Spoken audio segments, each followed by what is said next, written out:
एक ओंकार सतनाम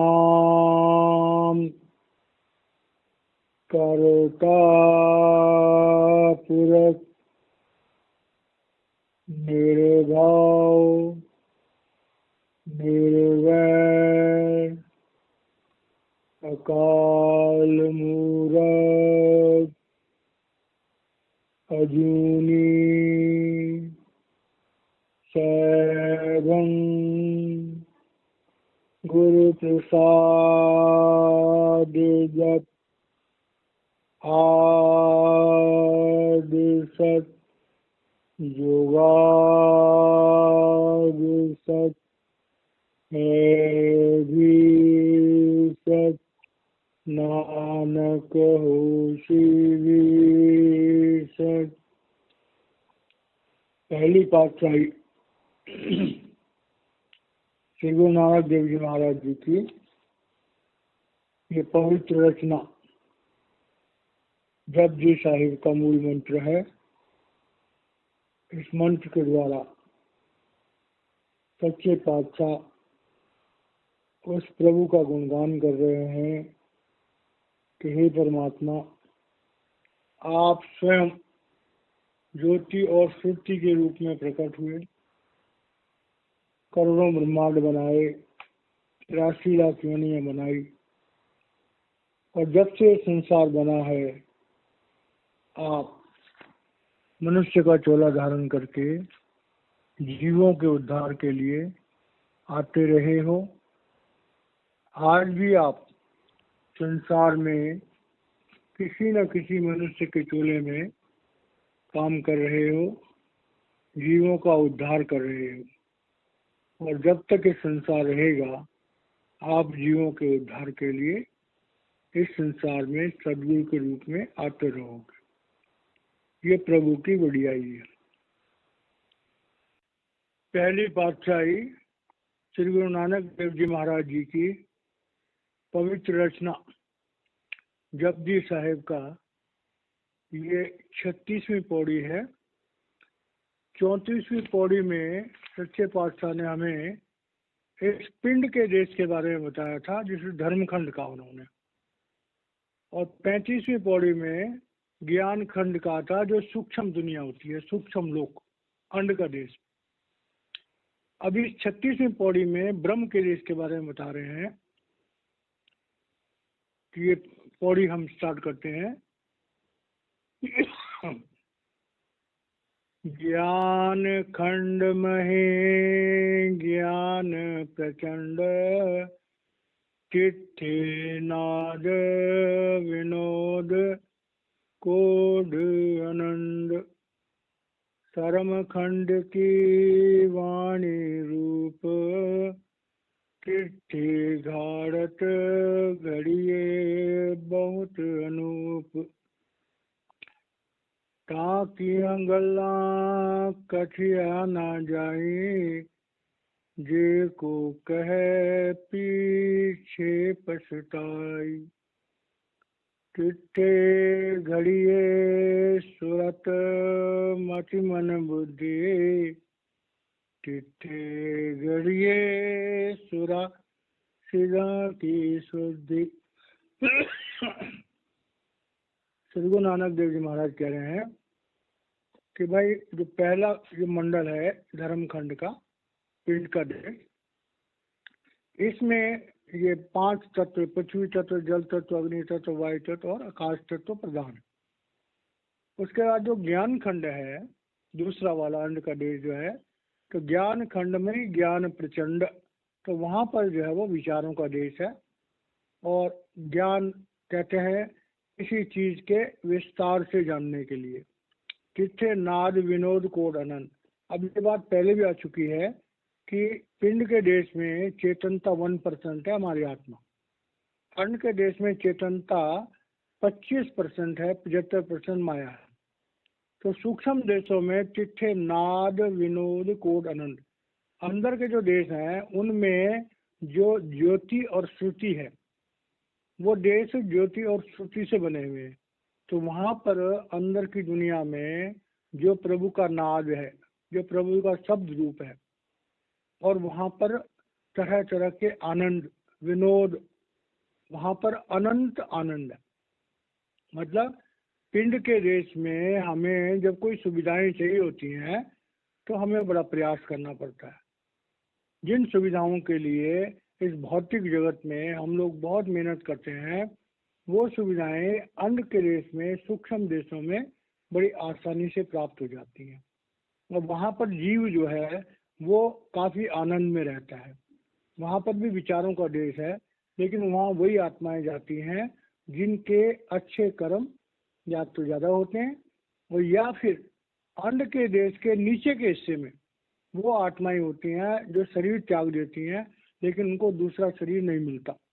हम उन्हें चाहे भूत कहें, प्रेत कहें, जो मर्जी कहें, लेकिन वो आत्माएं जो एक शरीर को त्याग चुकी हैं और अभी उन्हें दूसरा शरीर नहीं मिला, वो आत्माएं भी इस देश में रहती हैं जिसे हम अन्य का देश कहते हैं। और उन आत्माओं में भी बड़ी दैवी शक्तियाँ होती हैं। जैसे हम देखते हैं भूत प्रेत जब चाहे प्रकट हो जाएं, जब चाहे गुप्त हो जाएं, तो उनके अंदर भी रिद्धियाँ सिद्धियाँ होती हैं। तो सूक्ष्म दुनिया में रिद्धियाँ और सिद्धियाँ एक साधारण सी चीज़ है। तो ये दूसरी दुनिया के बारे में श्री गुरु नानक देव जी ने हमें बताया। अब इस पौड़े में कह रहे हैं कि सरम खंड की वाणी रूप। अब ये बात बड़ी समझने वाली है। यहाँ पर ब्रह्म के देश को श्रम खंड कहा है। अब श्रम खंड, श्रम कहते हैं मेहनत करने को, तो श्रम खंड का मतलब श्रम खंड की वाणी रूप। अब यहाँ पर जो आत्माएं हैं वो सतोगुणी आत्माएं। ब्रह्म के देश में जितने भी आत्माएं हैं वो बड़ी हाई, बड़ी उच्च कोटि की आत्माएं होती हैं। और यहाँ पर क्योंकि माया और चेतनता बराबर है, तो इसलिए यहाँ के जो जीव होते हैं उन्हें बहुत कुछ प्रभु के बारे में याद आ जाता है। ये बात समझने वाली है कि कोई इंसान पिंड के देश में एक मनुष्य के रूप में, उसके कर्म बहुत अच्छे थे, उसको ब्रह्म का देश मिल गया, ब्रह्म के देश में कोई देवता बन गया, तो जब वो वहाँ जाएगा तो वहाँ उसके पास वो दिव्य शक्तियाँ अपने आप आ जाएंगी। तो कह रहा है श्रम खंड की वाणी रूप। तो वहाँ पर जो शब्द और प्रकाश बहुत ज़्यादा प्रोमिनेंट है। वहाँ पर हर चीज़ शब्द और प्रकाश से बनी हुई है। चिट्ठे गारद गढ़िए बहुत अनूप। और वहाँ के जो लोग हैं, वहाँ की जो रचना है, महापुरुष कहते हैं कि वो रचना बड़ी अद्भुत है, जिसे हम स्वर्ग भी कहते हैं, इंद्रलोक भी कहते हैं, ब्रह्मपुरी भी कहते हैं, शिवपुरी भी कहते हैं, और विष्णुपुरी भी कहते हैं। तो वो जो चीज़ें हैं इसका वर्णन करना तो बड़ा मुश्किल काम है। लेकिन कहते चिट्ठे घड़िए, चिट्ठे घड़त घड़िए बहुत अनूप। वहाँ पर जो रचना है, वहाँ पर जो स्त्री पुरुष है, महापुरुष अपने सत्संग में फरमाते हैं कि भक्ति के रास्ते पर जब कोई आत्मा अंदर के मंडलों में जाती है तो अन्य के देश में सुंदरता है, लेकिन ब्रह्म के देश में बहुत ज़्यादा सुंदरता है। इसलिए जो ऋषि मुनि बिना किसी समर्थ सदगुरु के नाम के जो ब्रह्म लोक में गए तो वहाँ के अप्सराओं में फंस गए। ऋषि विश्वामित्र के बारे में आता है, वो ब्रह्म लोक में जाके फंस गए। और भी कई ऋषियों के बारे में आता है, वो ब्रह्म लोक में जाके फंस गए। तो ब्रह्म लोक की जो रचनाएं हैं वो बड़ी ही आकर्षक हैं, बड़ी ही अद्भुत हैं, और उन रचनाओं से अपने आप को बचाना बड़ा मुश्किल काम।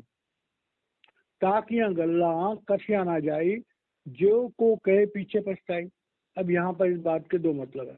पहला मतलब तो यह है कि जो ब्रह्म लोक की रचनाएं हैं, जो वहाँ का वातावरण है, उसका कोई नमूना इस संसार में उपलब्ध नहीं है। जो वहाँ का स्वर्ग लोक है, जहाँ पर अप्सराएं होती हैं, जो इंद्र का दरबार है, उसका इस संसार में कोई भी नमूना बनाना संभव नहीं है, क्योंकि जो रचनाएं वहाँ पर हैं वो पृथ्वी लोक में संभव ही नहीं है। तो कह रहे हैं वहाँ पर ताकियां गल्ला कथिया ना जाए। तो कैसे बताएंगे वहाँ पर? वहाँ की रचनाओं का जब यहाँ इस पृथ्वी लोक में कोई नमूना है ही नहीं। हम लोग जब बात करते हैं, कोई कहता है कि मैंने मिठाई खाई, तो लोग पूछते हैं कैसे थी, बर्फी थी क्या, काजू की बर्फी थी क्या, या कोई और कहते हैं मोतीचूर के लड्डू थे क्या। तो अगर हम दुनिया में उन बातों को समझना भी चाहें और कोई कहे जी मैं ब्रह्मलोक से होके आया हूँ, और कोई पूछे कि इंद्र का दरबार कैसा है, तो बेचारा क्या बताएगा, उसका यहाँ नमूना है ही नहीं। तो श्री गुरु नानक देव जी महाराज कह रहे हैं इसके दो मतलब है। पहला मतलब तो ये है कि ब्रह्मलोक की रचनाएं जो हैं वो काल भगवान ने इस तरह से बनाई हैं कि वहां पर आत्माएं हमेशा हमेशा के लिए फंस जाए, और फंस भी ऐसे जाएं कि वहां जाकर के वो कर्म तो कर नहीं सकते, तो अपनी भोग योनि में फंस जाते हैं, और जब उनके कर्म पूरे होते हैं तो वहां से उनको नीचे आना पड़ता है, और बाद में बड़ा पछताते हैं। तो कह रहे हैं कि उन चीजों के बारे में लोगों को बड़ा शौक होता है। कई धर्म ग्रंथों में ये भी बताया गया है कि भाई स्वर्ग में अप्सराएं होती हैं, और जो लोग भजन सिमरन करते हैं, जो लोग भक्ति करते हैं, उनको अप्सराएं मिलती हैं। तो भाई वो तो एक नेगेटिव बात हो गई, क्योंकि वासनाएं चाहे ब्रह्मलोक की हों, चाहे अंडलोक की हों, और चाहे पिंडलोक की हों, वासनाएं तो हमेशा इंसान को नीचे की तरफ खींचती है, वासनाएं तो इंसान को प्रभु से दूर रखती है। इसलिए भक्ति के रास्ते पर वासनाओं का कोई स्थान नहीं है।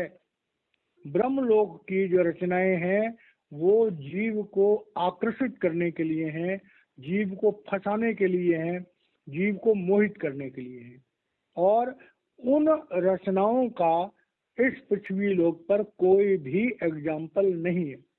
तो कह रहे हैं जे को कहे पीछे पछताए, इसके दो मतलब है।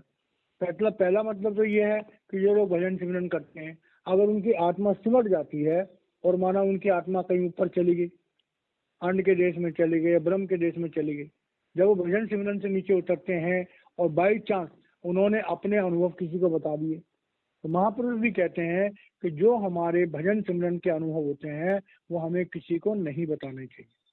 अगर हम अपने भजन सिमरन का अनुभव किसी और को बता देंगे तो वो अनुभव हमारा भी खत्म हो जाएगा, वो अनुभव हमें भी दोबारा नहीं होगा, और हमारे पास जो कमाई है वो भी नुकसान में आ जाएगी। ये बात जो भाई बहन सत्संग को सुन रहे हैं उनके लिए एक महाराज जी की तरफ से बताई गई एक बात मैं कहना चाहता हूँ।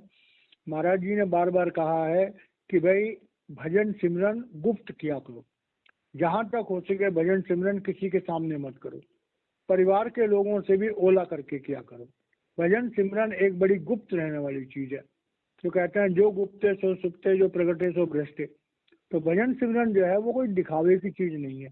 भजन सिमरन हमें गुप्त करना चाहिए, जब लोग सो जाए तब हमें जागना चाहिए। अगर हम भजन सिमरन करते हैं उसका दिखावा ना करें। अगर भजन सिमरन में तरक्की मिलती है हम किसी को न कहें।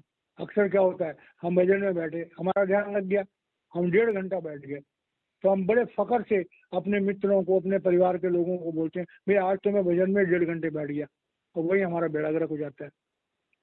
तो महाराज जी कह रहे हैं कि भाई जो अंदर के मंडलों की बातें हैं, जो हमारे रूहानी तजुर्बे हैं, जे को कहे पीछे पछताए।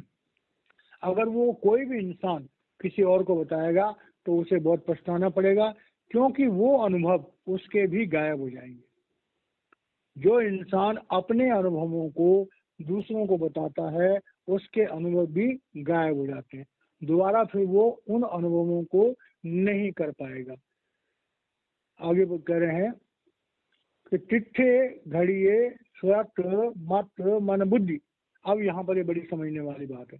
कह रहे हैं कि वहां पर जो है, जो ब्रह्म का देश है, वहां पर जो हमारी सुरत है, आत्मा, हमारा जो मन है और हमारी बुद्धि है, तो वहां पर हमारी आत्मा, हमारा मन और हमारी बुद्धि, ये जो 3 फैकल्टीज हमारे अंदर हैं, वो तीनों फैकल्टियां हैं पूर्ण रूप से जागृत हो जाती है। ये बात बड़ी गहराई से समझने वाली है। ये शरीर में हमारा मन प्रबल है, हमारी बुद्धि प्रबल है। अन्न के देश में जाएंगे तो वहां भी हमारा मन प्रबल है, हमारी बुद्धि थोड़ा सा नीवी हो जाती है। ब्रह्म के देश में हमारी आत्मा भी प्रबल है, हमारा मन भी प्रबल है और हमारी बुद्धि भी प्रबल है। तो कह रहे हैं तिथे घड़िए सुरत मत मन बुद्धि। ब्रह्म के देश में जाकर के आत्मा भी स्वयं को पहचानने लगती है, उसको एक एहसास होने लगता है। मन भी स्वयं को पहचानने लगता है कि मैं ब्रह्म का अंश हूँ, और बुद्धि भी जो है उसे समझ में आ जाता है कि मैं मन की एक फैकल्टी हूँ। क्योंकि वहां तक जाकर के बुद्धि भी जो है वो काफी शांत हो जाती है और काफी पवित्र हो जाती है। तिट्ठे घड़िए सुरा सिद्धांकी शुद्ध। अब वहां पर कह रहे हैं कि ब्रह्म का जो देश है वो असल में जो अपरा विद्या वाले हैं, जो हठ योग वाले हैं, उनके लिए तो ब्रह्म का देश बहुत ज्यादा कीमती है। उनके लिए तो ब्रह्म का देश एक तरह से वो दी एंड समझते हैं इसको। लेकिन कह रहे हैं तिट्ठे घड़िए सुरा सिद्धा की शुद्धि। कह रहे हैं सिद्धों के लिए, जो लोग रिद्धियां सिद्धियां चाहते हैं, उनके लिए तो ब्रह्म देश उनके लिए आखिरी देश है। क्योंकि वहां पर जो है वो ब्रह्म शक्ति से जो भी वो चाहे बात पा सकते हैं, रिद्धियां सिद्धियां पा सकते हैं, और वापस उनको इस दुनिया में आना पड़ेगा। लेकिन जो आत्माएं आगे की हैं, उन आत्माओं के लिए ये कोई फाइनल जगह नहीं है। तो ये यहाँ पर श्री गुरु नानक देव जी महाराज कह रहे हैं कि जो ब्रह्म का देश है वो 50-50 का, वहाँ 50% माया है और 50% चेतनता है। इसलिए वहां पर जो आत्माएं होती हैं, दोनों तरह की आत्माएं होती हैं। वो आत्माएं भी होती हैं जिन्होंने ब्रह्म को लांघना होता है, लेकिन उनके साथ उनके गुरु की शक्ति होती है। लेकिन जो अपनी ताकत से, जो साधारण साधना करके अगर ब्रह्म लोक तक जाते हैं बिना किसी समर्थ सदगुरु के, तो वो उससे आगे नहीं जा सकते। और फिर महाराज जी कई बार अपने सत्संग में फरमाते हैं कि जब कोई गुरु वाली रूह, जिसने गुरु धारण कर रखा है, जो कोई गुरु वाली रूह ब्रह्म को पार करती है और प्रब्रह्म में जाती है अपने गुरु के साथ, तो कह रहा है वहां पर बड़े बड़े देवी देवता भी जो हैं वो भी तरसते हैं कि काश हमें भी कोई सत्पुरुष, हमें भी कोई सतगुरु, हमें भी कोई प्रभु का रूप गुरु मिल जाए, तो हम भी जो है वो ब्रह्म के देश को लांघ जाए। तो इस तरह से जो है ये रूहानी यात्राएं हैं, जिनके बारे में हम ज्यादा विस्तार से नहीं कह सकते, क्योंकि ये सब बातें अंदर के अनुभव की हैं। और ये बातें इसलिए बोली गई हैं क्योंकि गुरु नानक देव जी महाराज जी से जब सिद्ध सवाल करते थे, रिद्धि और सिद्धियों वाले सवाल करते थे, कोई कहता था ये देश आखिरी है, कोई कहता था वो देश आखिरी है, तो उनको लिए श्री गुरु नानक देव जी महाराज जी को शब्द उच्चारण करने पड़ते थे और उन्हें समझाना पड़ता था कि भाई देखो, ये जो प्रभु की रचनाएं हैं ये अनंत हैं, और कोई ब्रह्म देश जो है वो कोई दी एंड नहीं है, वो आखिरी पड़ाव नहीं है। हाँ, वो काल का आखिरी पड़ाव है, काल उससे आगे नहीं जा सकता। त्रिलोकी जो है वो काल सत्ता के अंदर में है। तो ये बातें जो है श्री गुरु नानक देव जी हमें समझा रहे हैं कि देखो भाई, भक्ति के रास्ते पर रहना है तो तुम्हें ब्रह्म देश से भी आगे जाना पड़ेगा। लेकिन वो तभी संभव है जब हमारी जिंदगी में एक आत्मज्ञानी गुरु होगा, और वो गुरु जो है वो समर्थ होगा कि हमारी आत्मा को प्रभु से मिला सके, हमारे संचित कर्मों का नाश करेगा, हमें 5 नाम का विमंत्रित देगा, हमारे अंदर ज्योति और श्रुति का जो है वो जाति अनुभव कराएगा, हमारे अंदर अपने नूरी स्वरूप को बिठाएगा और पूरी जिंदगी भर हमारा साथ देगा, हमारी रूहानी यात्रा डेवलप कराएगा, हमें आगे की तरफ से ले जाएगा, और हमारे जीवन के अंत में जो है वो सच्चा गुरु हमें उस परमार्थ के रास्ते पर लगा देगा कि जो रास्ता जो है वो सचखंड को जाता है।